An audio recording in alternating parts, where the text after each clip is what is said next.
Nous vous remercions de nous avoir offert l'opportunité de nous prononcer par rapport à la situation politique actuelle. Et comme vous le savez, nous, dans le Rewmi, nous sommes dans un processus de clarification de la situation, surtout dans le dossier, le soi-disant dossier protocole de Rebeuss, dont il y a quelques semaines, les Sénégalais en ont beaucoup parlé, et que Dieu merci aujourd'hui, je crois que la situation commence à être claire au niveau des Sénégalais.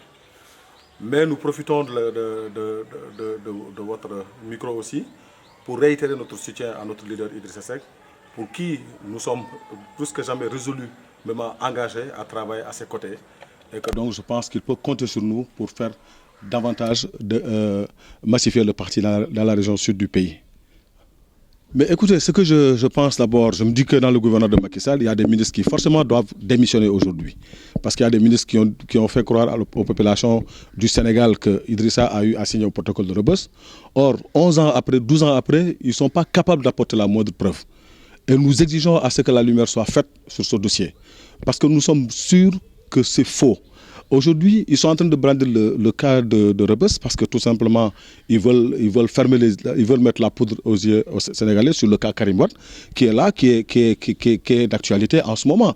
Parce que Idrissa les a interpellés sur le cas Karim, et jusqu'ici, il n'y a jamais eu de réponse, et voilà, ils veulent brandir le protocole de Rebeuss. Bon, donc, il y a les ministres qui ont eu à dire que Idrissa a eu bel et bien signé un protocole de Rebeuss, doivent démissionner de leurs fonctions. Ils ne doivent pas attendre à ce que Macky prenne une décision. Parce que quand on occupe des fonctions à un certain niveau de l'État, quand on se rend compte qu'on s'est trompé ou on rend compte que tu vends aux populations, nous devrions prendre des responsabilités et partir.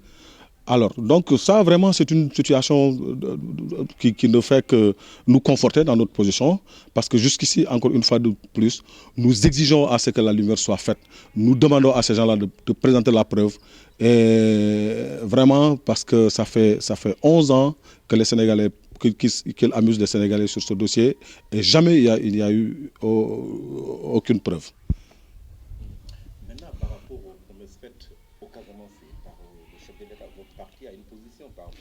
Mais là, ça a été une catastrophe. Moi, à chaque fois qu'un ministre de la République vient vers le sud, je me dis, voilà, peut-être que Macky Sall lui donne une partie des milliards qu'il a promis au KGC.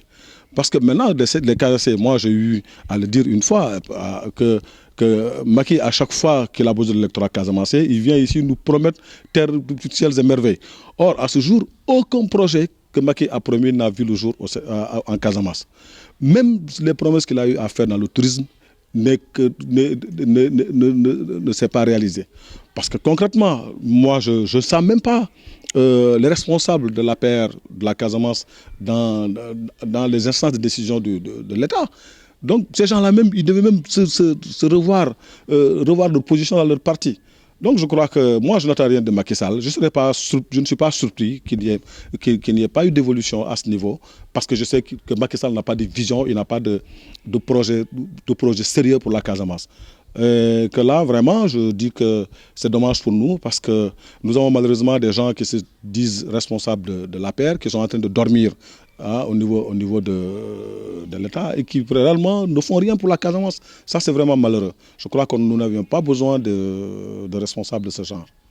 L'autre fait, justement, de l'actualité, c'est la sanction infligée à Ousmane Sonko par rapport aux révélations qu'il a eu à faire. Oui, ça c'est vraiment triste de la part de... C'est encore une maladresse de Macky Sall. Vous savez, Idrissa a parlé des qualités, des défauts de Macky Sall. Et à chaque fois qu'il parle, les gens vont à la radio pour l'insulter.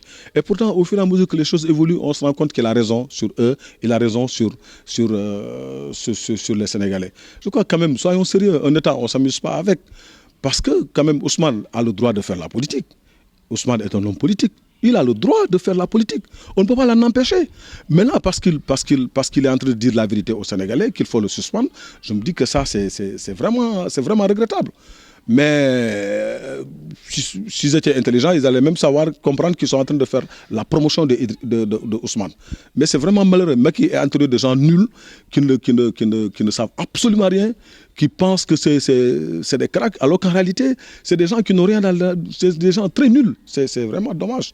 Bon, et qu'aujourd'hui aussi, je profite de l'occasion pour féliciter le parti d'avoir, pas le parti, les gens de Mbacké d'avoir pris d'avoir pris l'initiative de demander l'exclusion de nos partis du parti.